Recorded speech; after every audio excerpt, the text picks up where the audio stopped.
Okay, welcome back. So a lot happened over the weekend. As you may have seen in the dailies, there's a lot of back and forth concerning the state of the nation. And then this planned amendment of the Constitution, how is it going to address some of these concerns that different ethnic nationalities, different groups are raising? So we'll hear from some of them, at least for today, and then as we progress in the course of the week, we'll get to hear from the others as well. So we do have Bega Adejumo, who is of the Yoruba Summit Group. He signed that press release as well. He will be joining us this morning. Then, do we go ahead and start with him right away then? Okay. Well, he signed the press release. So, Mr. Adejumo, yes, the press release indicated that the YSG was not happy with some of these planned amendments, and then you wanted other things addressed. So tell us, why is it that, because they say, look, once that amendment is done, it will address some of the issues that YSG is raising. Talk to us about that. Good morning. Good morning to you guys. Go ahead, we can hear you. Yes, it's a very simple matter when it comes to matters of how to live together. The Constitution should provide such an embodiment of agreements upon which people will be able to say we have a workable solution to our problems. But this Constitution, of course, is not the people's Constitution. We know how it was unilaterally slammed on the country by the military in 1999, and it does not in any way reflect the yearnings of the various ethnic groups that presently constitute Nigeria. But if I should just go back a little, what we're trying to say is visible. We have a myriad of problems plaguing this country right now, from economic development, which is stagnant, to serious insecurity, even food insecurity. We have people questioning even the sense of belonging to this country. We have the terrorist index group saying that Nigeria is the third most terrorized country in the world. I even saw another one from them that said we are now second. We have the U.S. Peace Fund that has categorized Nigeria as the 14th failed state or failing state in the world. We have all of these things which will bring us to the table. In 1946, the British gave us a constitution that didn't work, that couldn't have worked. The Yoruba, Chief Obafemi Awolowo actually started the struggle from there. And the Igbo, the boycottables people, and every other ethnic group, even the Arewa, said this is not going to work.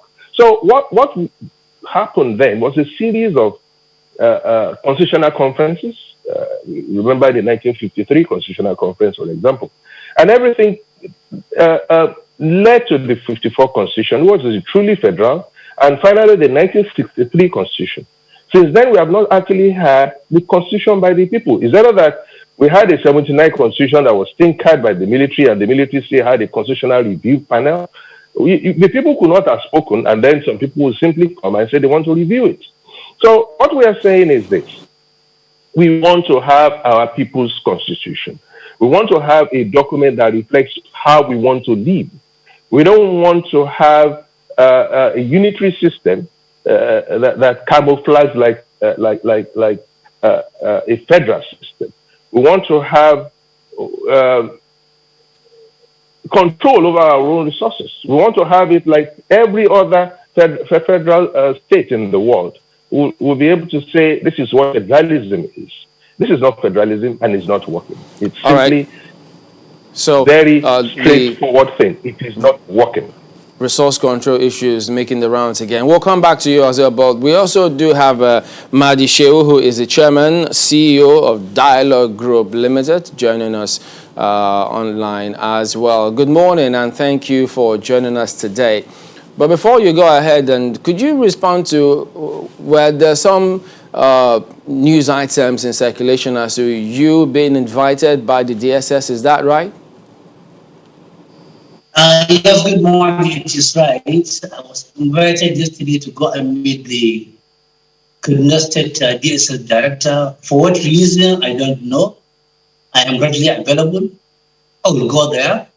Whatever is the outcome, I will let everybody know full blown. Wasn't the reason stated in the invitation? There was no formal written invitation. It was just a telephone call invitation over the weekend. But I have told my lawyers ahead of my going, they should go and get a formal written invitation and even confirm the telephone call being official one. Oh, okay. Interesting. That means they'll be keeping tabs on you to see what transpires. All right. So talking about this, I'll keep you updated. okay. So talking about this planned amendment of the Constitution, what's your impression? I mean, they've highlighted some of the key items, 13 key items or more, that they say, look, if these areas are amended, some of these, challenges that concerns that different groups or different regions have will to a large extent be amended. What do you think of that? Well, going down memory lane, I have seen another jamboree in the making. It is one amendment too many over the last many years. But let me quickly go for the jugular veins.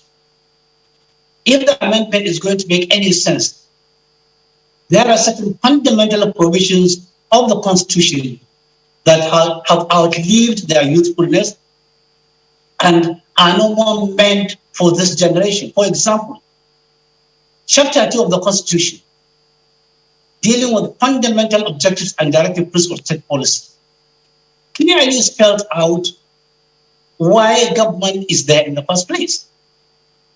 To protect lives, properties, honor, and dignity of the citizens. But there is no consequences. If lives are being lost by the minute, like in my own state, if properties are being destroyed by the minute, in my own state, if honor is being destroyed or abused, like in my own state, there is no consequences for people who are managing people and their resources.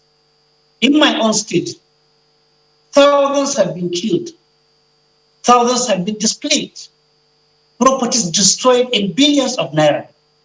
Yet you can't hold the governor for whatever it is. You can't hold a governor for ineptitude, inaction, and irresponsibleness. That part of the Constitution must be attached to a consequence of failure and docility.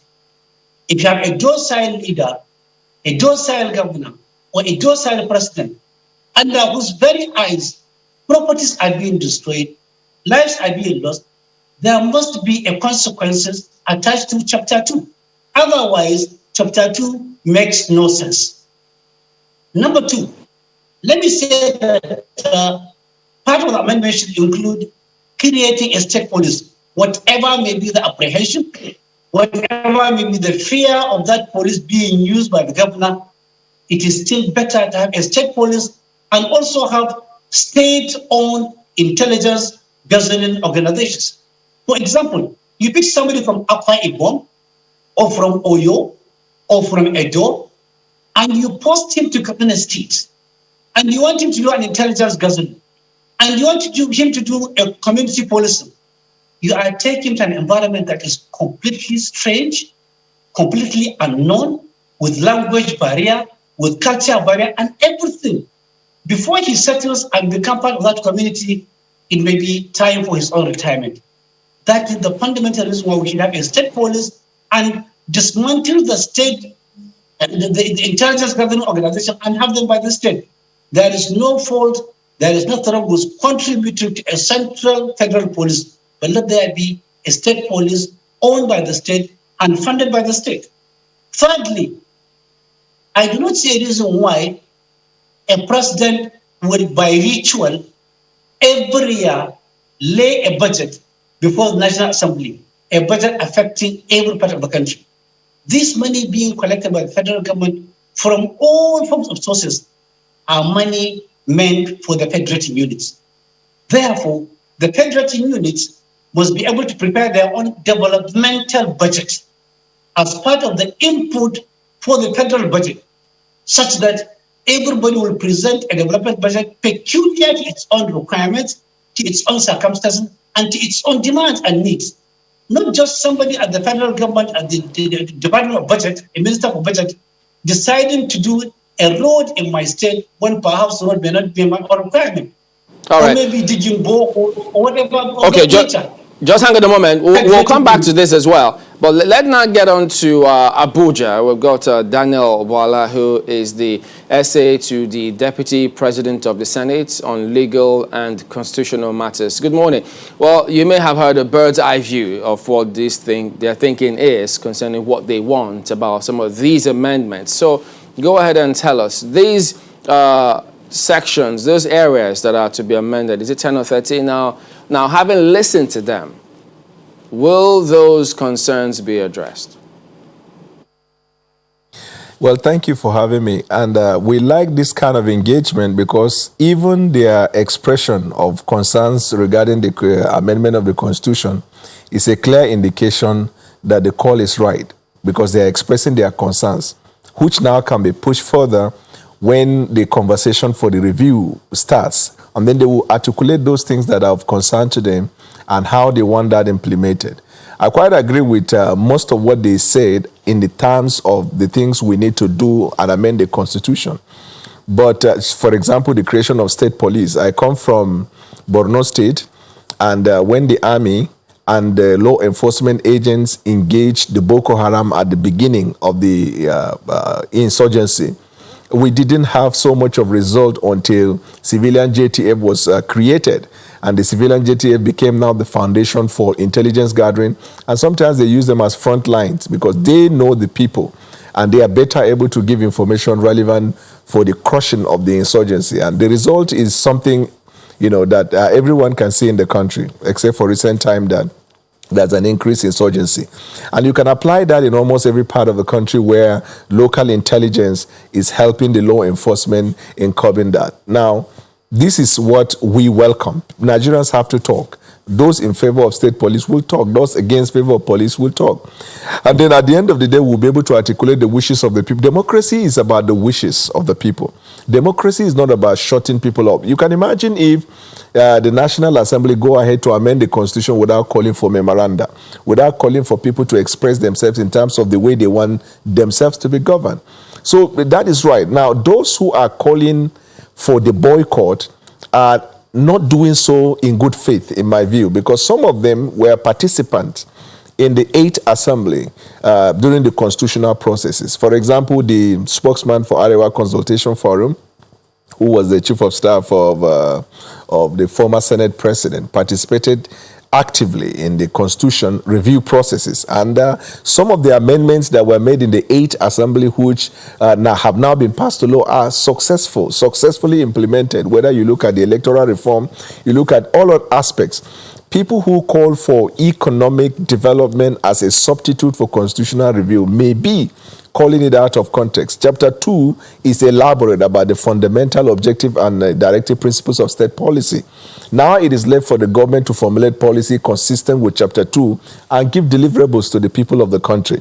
There is no gathering of people that people will come together and say, we are amending the Constitution. The Constitution now provides everybody should be given 10,000 naira or 100,000.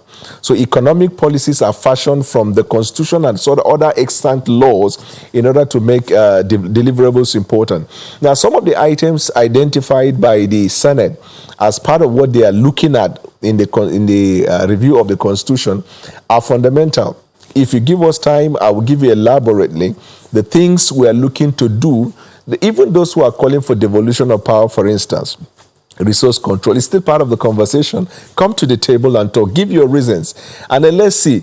But you see, this 9th Assembly is looking at how we can then begin to balkanize, bit by bit, the provisions of the Constitution that will make effective governance, even at state level, even when you refer to the quote unquote, the concept of devolution of power. If you look at the items of the Constitution that are vested in the exclusive list, you begin then to tinker. Some of them you take out. Education you take out. Security you take out. You give it to the state. And then amendment of Section 308 of the Constitution now is key in checkmating the governor, so that he does not use the machinery of the state in terms of security against the opponent or against those who oppose him. Now there is amendment proposal that Section 308 be qualified, and two items from criminal liability will not avail the governor, the deputy, the president, or the vice president. One is where the president, vice president, governor, or deputy governor use the resources of his state, if it's in the case of the federal, for my financial misappropriation. That would take out immunity from him. Two, when he used the instrument of the state to oppress or to kill, or use agents of the state to kill his opponent, then immunity will not avail him. When you take these two items out of immunity clause in Section 308, you will be able to checkmate the governor so that he wouldn't use the machinery of the state against the wishes of the people. Now, all over the world, there is a complaint that government thrives when younger generation of thinkers begin to take the reins. Just one moment, Mr. Boala. I mean, there are so many issues that you have raised already, but I'd like to get the responses of our other panelists on this conversation. Mogaji Adejimo, it's interesting that all of these issues are being raised now, but earlier you referenced the constitutions that came, some before independence, some after independence. But in all of those issues, in all of those references that you made, it's always about the Nigerian, especially the political class. Some of them are in government now, some of them have been in government, and it would seem like whenever anyone gets into government, some of those ideals that they fought for and they championed, they do not follow through when they get into government. And it's been responsible for some of the unrest that we've had in the political sphere over the years. If this happens, if we get the kind of the responses we are getting, we want from the political class, do you think we'll be calling from the kind of, making the kind of calls we are making now? I think we are still making a very fundamental error in believing that something good can come out of nothing. I mean, you can't expect something to be built on nothing. It is ex nihilo, out of nothing, to expect this constitution to work. Now, the man from Abuja himself is stating all the areas that are wrong with the Constitution. I can point out to 1,000. So are you going to be able to make 1,000 amendments? We have a defective document. It is not a document that is workable. It is the document that has led us into all of these insurgencies. It's the same document that has led us into all of this insecurity. It's the same document that is not allowing anyone to have a sense of belonging. What we need to do is to go back to doing the right thing. Constitutional conferences that are going to evolve into a workable document. You can't patch. You just cannot patch a bad tire that has suffered 101 punctures. This constitution is not workable. And I'll tell you something else. If we have to begin to look at the effort to be put into changing this constitution, and genuinely so, we will spend no less than 8 years, and we will still have to go around the states to get the approval as well, not just the National Assembly. So when are you going to be able to say you want to now say you have done a good job? Why not just sit down and say, let us have another effort to bring a better document, or perhaps just go back to the 1963 Constitution and spread it over 6 zones. Or perhaps go back to the 2014 Confab. We don't have the luxury of having to say you want to tinker with this document. One of the panelists mentioned something about the governors. The governors do not even have the powers to decide on what to do with security. And we call them the chief security officers. They don't even have the constitutional powers to be able to deploy anyone. They have to go through the commissioner of police.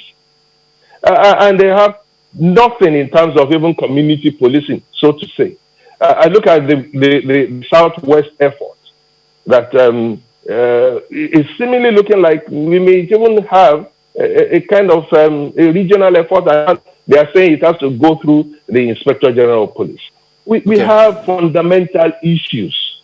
We have fundamental issues with the bill that says that every land around every river now must go to government. The same National Assembly that is trying to tell us that they want to change the constitution is now even trying to pass an anti-federalism bill that takes land from the people, from the state, from the local government, and gives to the federal government. How can you, in one hand, be telling people that you want to amend the constitution, and at the same time passing laws that are totally against federalism? And who do you want to give these lands to? So some of those issues will be, addressed. At least we'll respond to them when we return, and then get a wider coverage when we return in just a moment. Don't go away.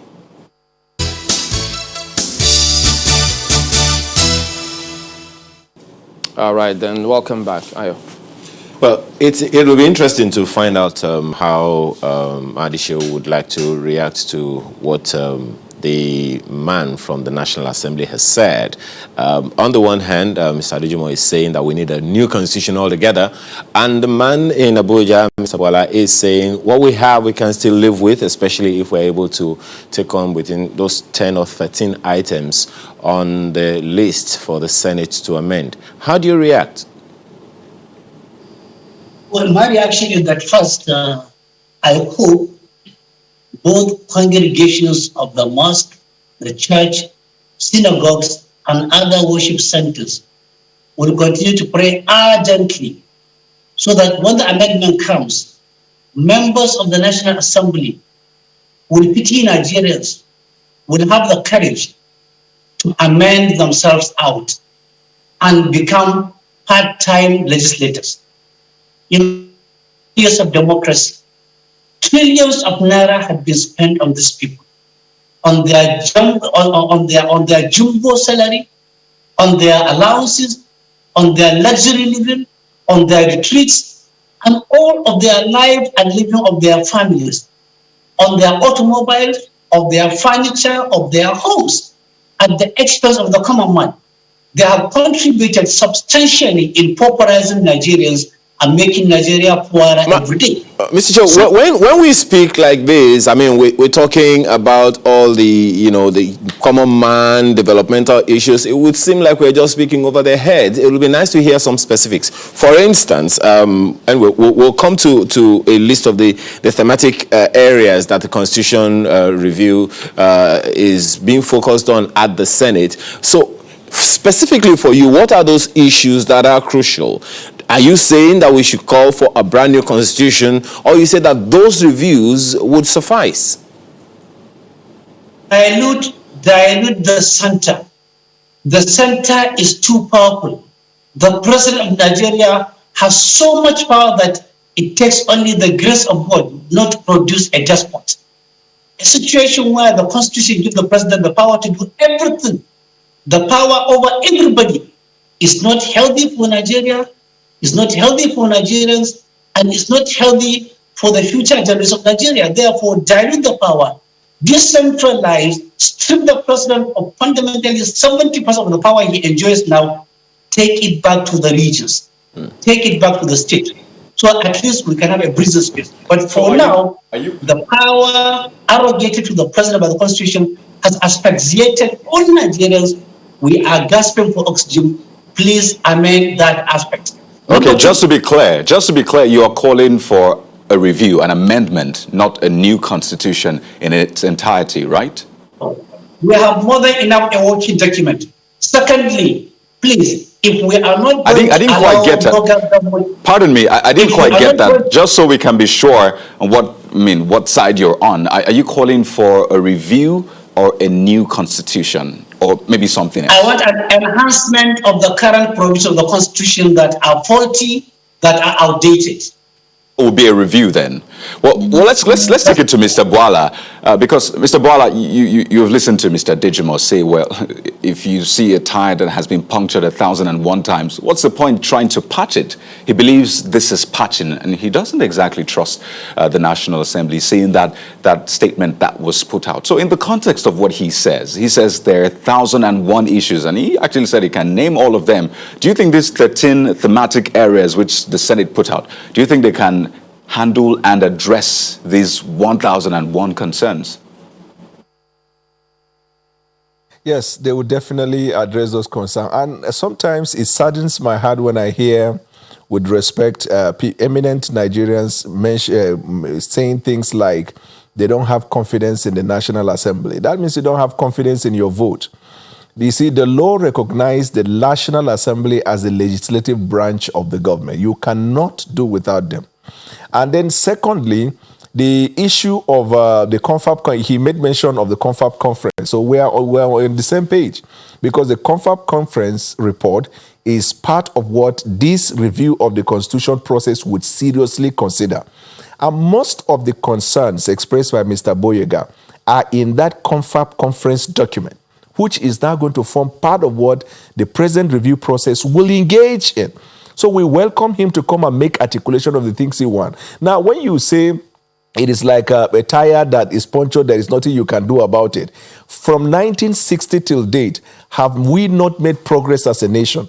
Have we not survived as a nation? Have we not seen development in some areas as a nation? These are development based on the existing constitution and other extant laws of the land. You have every right to raise concern regarding, for example, the way you want to be governed. How else do you want to engage that conversation? Will you stay on the train and get it implemented? Whatever engagement that the Nigerian people come out with as a resolution, it will still have to come to the National Assembly for passage into law before it becomes a law. That is for people who understand constitutional process. There is no, and we have always said, you know, before the 2019 election, I think I said it in different fora. Look, if you don't have confidence in your lawmakers, go and change it. Go and change them and bring people that will go and articulate the same thing you're saying. In America, you revert back to your constituency and they tell you the concern. May I ask with the greatest respect, people who call against constitutional process, have they engaged with their local lawmakers? In most cases, if you ask, they have not. So how else do you want the nation to hear? Let's do this. Mr. Bwala, if you can hear me, you have put out a question. You have put out a question. So let's get Mr. Digimo to respond so we can have, you know, a well-rounded conversation. So he's asking, Mr. Digimo, that have you, you know, spoken with your legislators? And, you know, the Senate is asking for memoranda in this 13 thematic areas. Is that something you are looking to, you know, voice your concerns regarding, saying, well, in this memoranda or in this thematic areas, we don't exactly think it will work. We need a new constitution altogether. Are you consulting with the National Assembly in any way? The question asked is a very serious one. And I wish I had my colleagues here in the Afenifere and my colleagues in the Yoruba Summit Group. And that would simply have settled the matter. Yes, we did consult with our legislators, but I'm not going to be here telling you what those legislators themselves said. But I can tell you that they are not optimistic. They see it even as a waste of time. I'm not going to say anything more than that, but that is the truth and the gospel truth. I will not come on national television and tell you if that is not what we came back from discussing with even our people. See, we are in a country that things play out just the way some people have designed it to be. The 8th Assembly did what they had to do, but this 9th Assembly didn't continue from where the 8th Assembly stopped.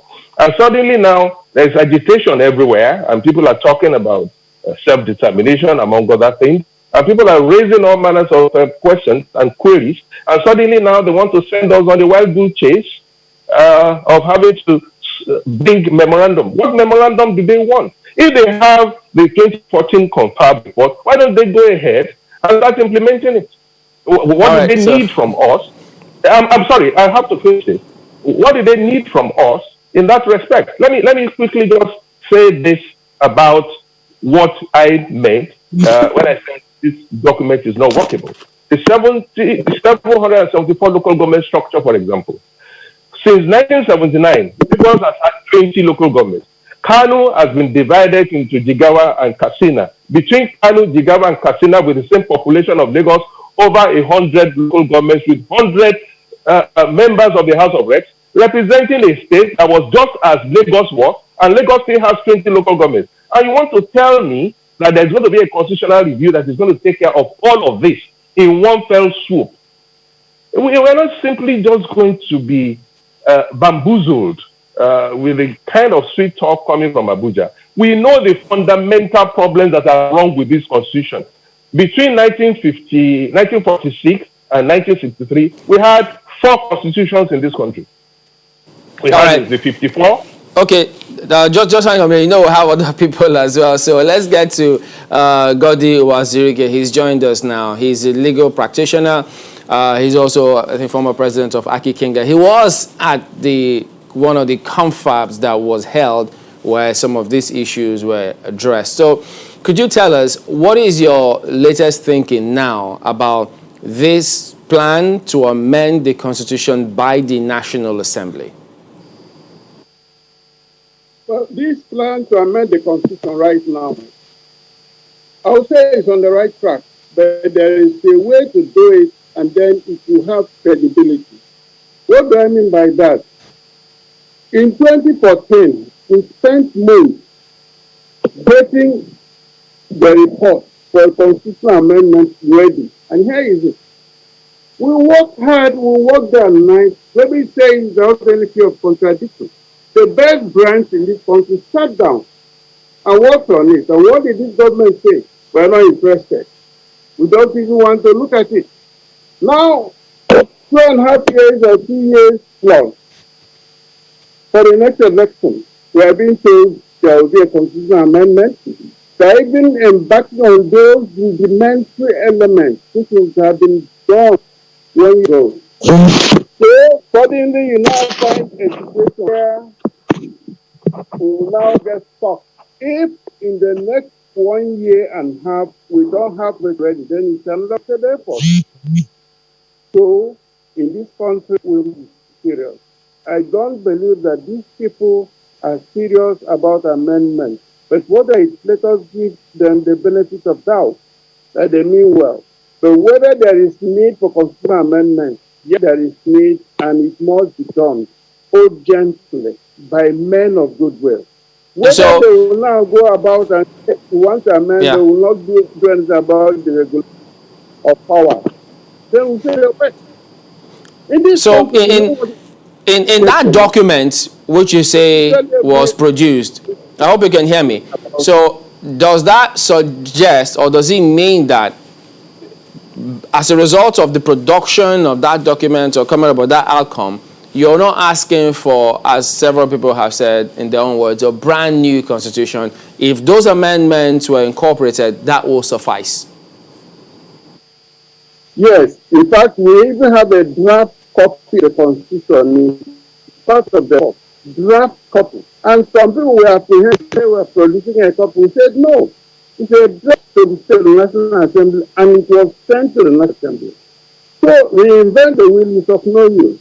As it is today, if all those things bother people in this country, emphasize them by a constitutional amendment, it has to be an amendment, because there is a constitution. Some people have argued they want a brand new constitution. Whether it is called brand new and then it's different, because they are doing what they are doing pursuant to the powers given to you by the present system. So the step in the right direction is what must be taken right now. And without any undue, without any fanfare, without any ceremony, they should embark on it right away. Let's bring in Mr. Madishewu on this one. When you talk about state police, we also do know that there are huge considerations and impediments to some of those. Well, maybe not huge to some people. But in terms of that particular clause, we do remember that the last time out, that the last assembly tried something similar. It fell through. In fact, some of them believe, they have this impression that the Northern Bloc are not quite comfortable with it, and so they couldn't proceed with that. What do you think of that?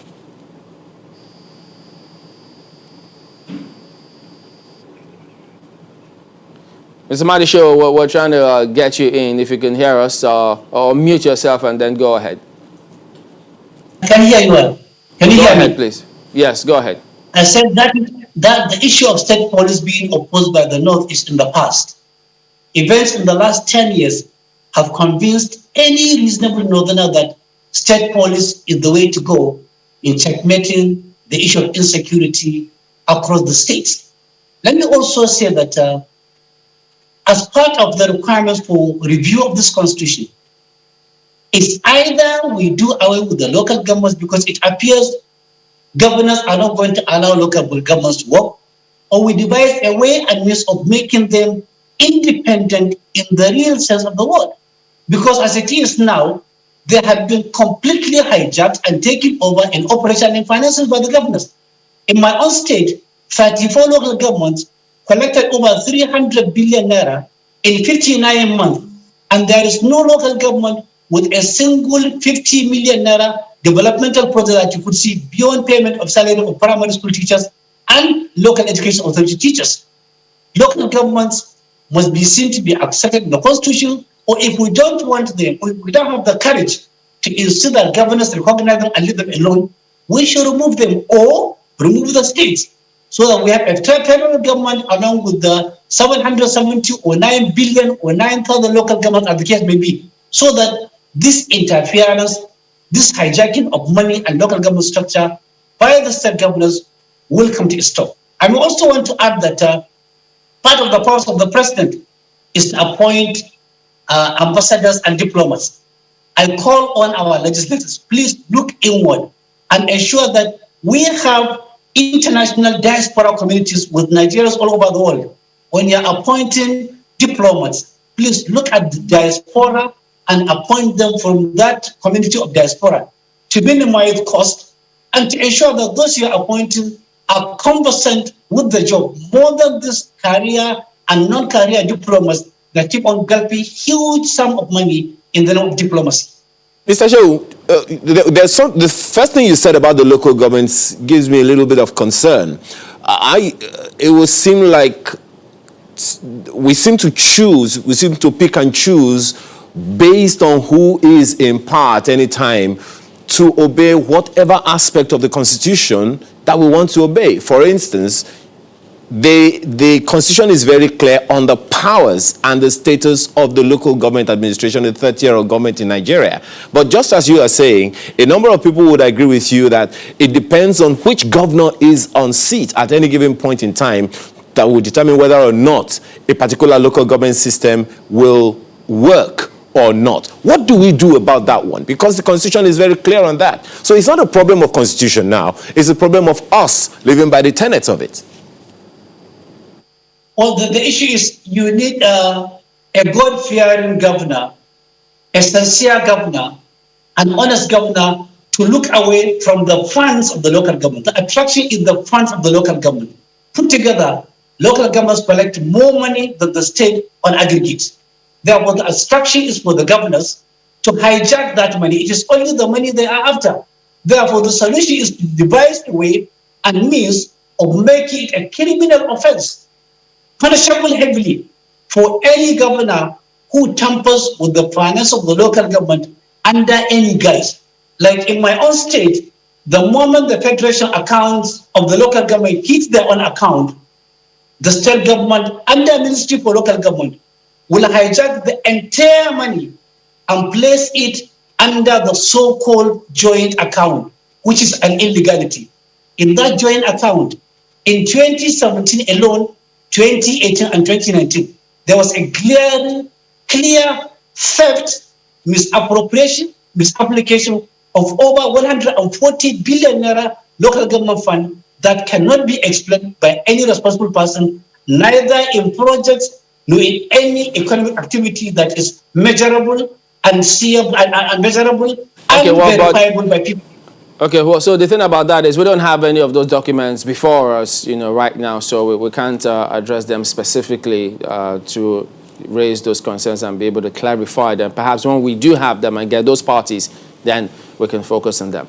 But let's bring in Mr. Boala on this one. Well, some of these issues that have been raised. I mean, I see electoral reforms as part of those. But when they're speaking about diaspora voting, it's not a new concept. I mean, I do remember the last INEC chairman, there was some conversation about this. So what is the consideration now about that specific clause before you respond to the other issues raised?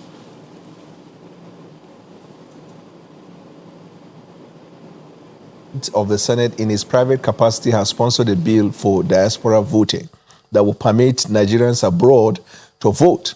And this is important because if, going by what the president recently said about influx of money from the Nigerians abroad, then they have a say. They say where your money goes, your word must also follow.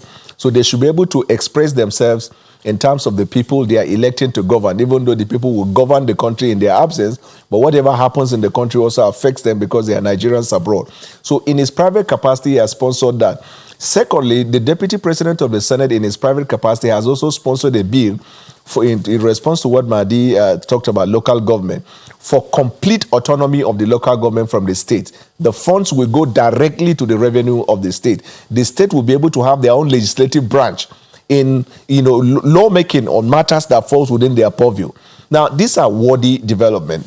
Coming back to what Mr. Godi said, you see, the CONFAP report is part of what the National Assembly is looking into. And it is a report that has come to be by virtue of articulation of eminent Nigerians throughout the Federation at the time. It's part of the process. Now, thirdly, with respect to what Mr. Boyega said, and I hope you give me time to explain that.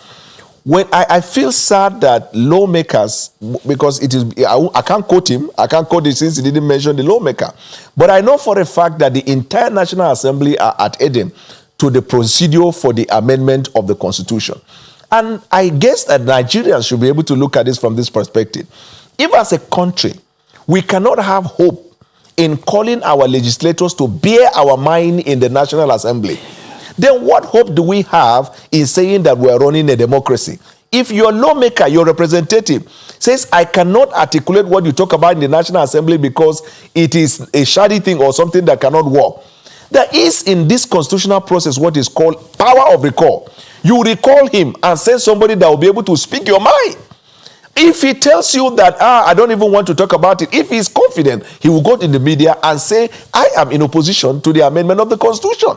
Now, even at the state level, coming back to Mr. Mahdi, when you talk about your governor, muscling down the local government, there is a constitutional means of calling the governor to bear. It is called impeachment. If you have lawmakers in the state that were voted for to go and make laws in the state, they should be able to have the courage to tell the governor they can begin impeachment process. If they feel they cannot because the governor has control over them, then at that local government level, they should be able to exercise the power of recall provided for in the Constitution. When we begin to throw in the towel because we feel our lawmakers cannot speak our mind, then we want a democracy to come by what I call ambush, insurgency democracy approach. We have the constitutional means of lawmaking and reform of the country, which is the National Assembly and the State Assembly, is jettisoned. And then people go to the media. And let me even tell you this very seriously and passionately. I told that to my constituency, the Nigerian legal profession.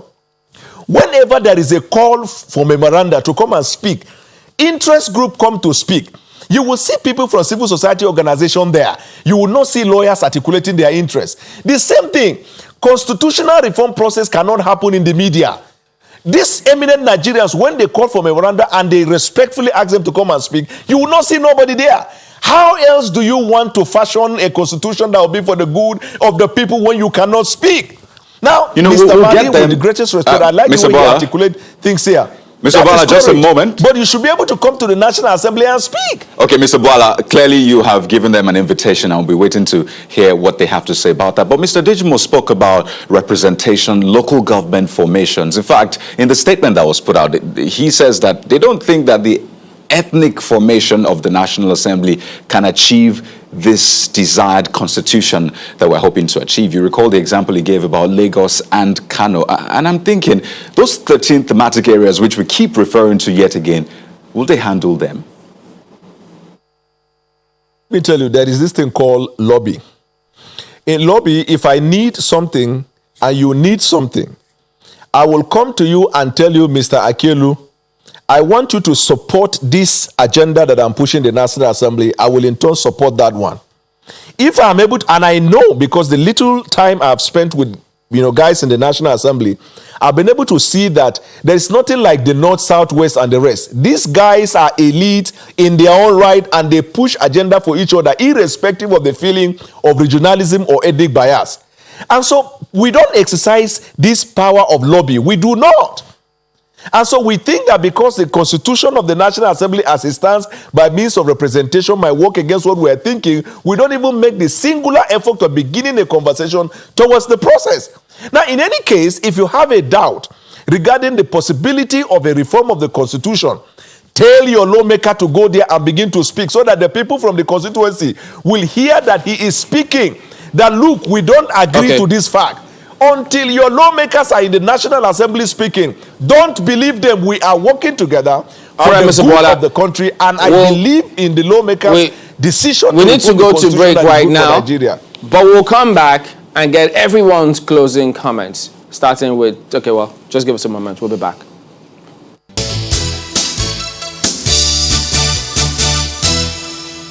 All right, gentlemen, we are winding down now, so let's see how tidy we can make this. Mr. Wazuruke, just go ahead and give us your concluding thoughts, because Mr. Bola says those concerns that you raised, that document, they are considering it as well. Are you happy with that? Yeah, I'm happy. In fact, that it's even an issue, because some of those who are into the national conference are right now in the National Assembly. The former governor of Kebbi State was a very vocal member, and so were several other members. They have copies of this very report. So that for them, within 1 month, they can say, yes, we need.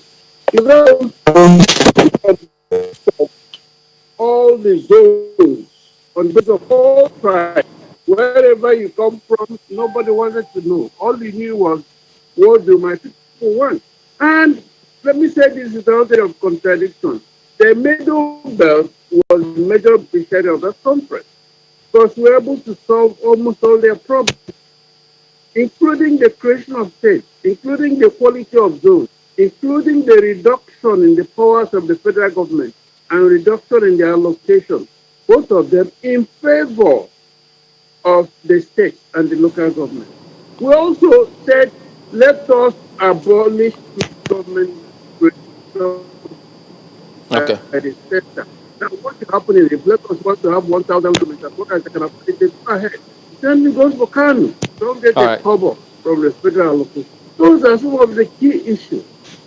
And now you want to go on a jamboree, on a junket, and move around and ask, what do you think and what don't you think? Let's be serious in this country. We can amend the Constitution with time and enough for this election.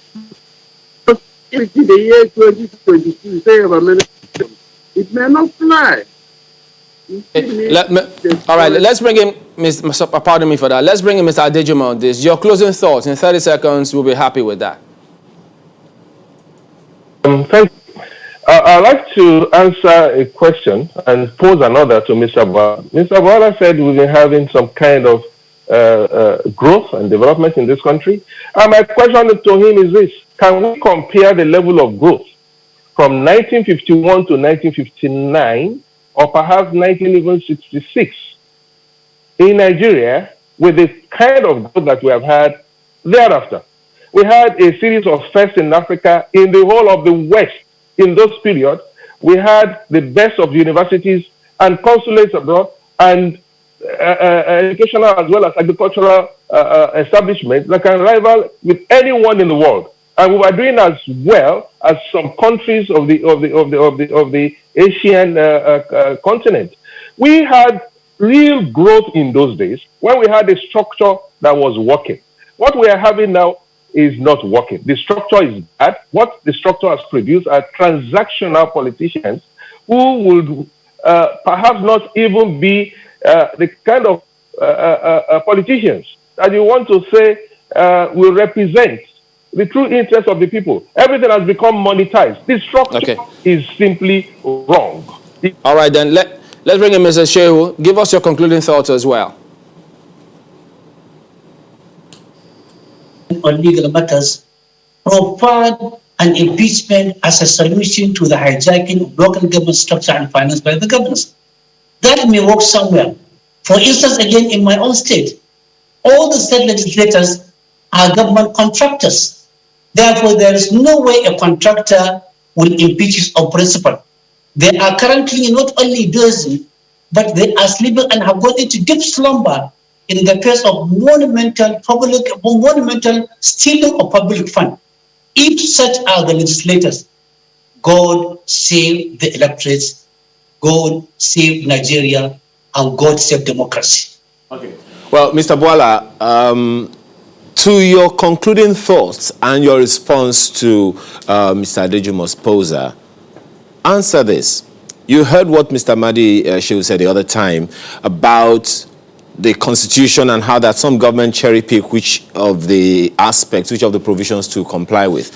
Is this provision, is this constitutional review in any way factoring in the necessity to compel compliance with the Constitution by the governors, especially with the example, of course, of the local government administration that we've been talking about?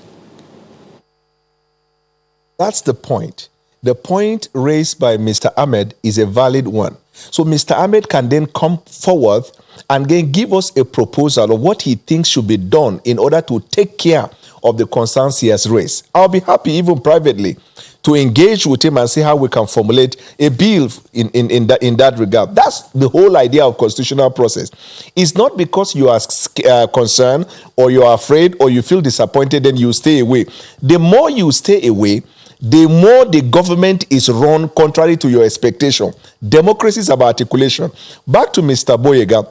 The answer is simple to his question in terms of development during the time of federalism and now. Then corruption was not institutionalized.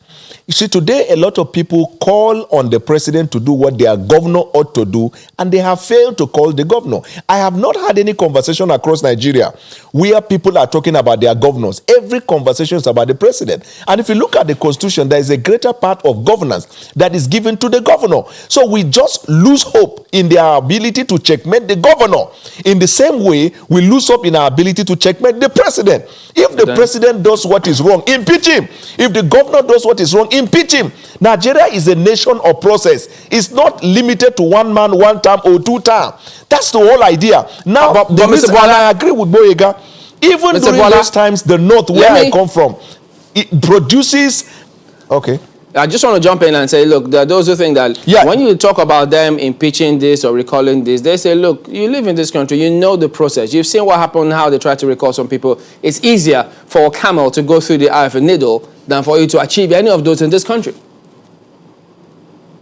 So the answer is just simple. You see, I'll be happy to help. But the idea is that you then bring a proposal to the National Assembly, like an amendment to the Constitution that will say, where the government takes any action to impeach a lawmaker on the account of a conversation for his impeachment, that will take away liability from the government. You can criminalize that.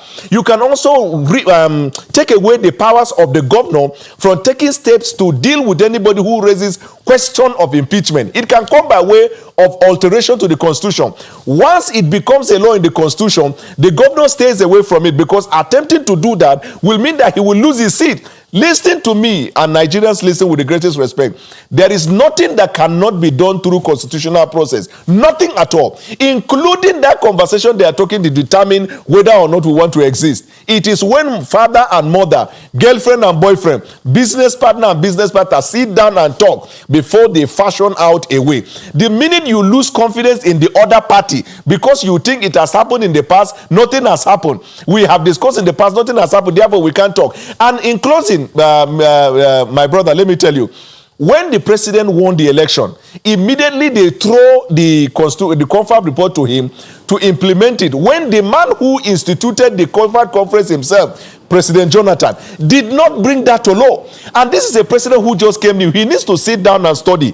Now the president is in agreement to look into the confab report and bring out salient part of what is important in putting together a country so we can move forward. Nice place to let it go, gentlemen. We thank you all. Mr. Daniel Bola, essay to the Deputy President of the Senate on legal and constitutional matters.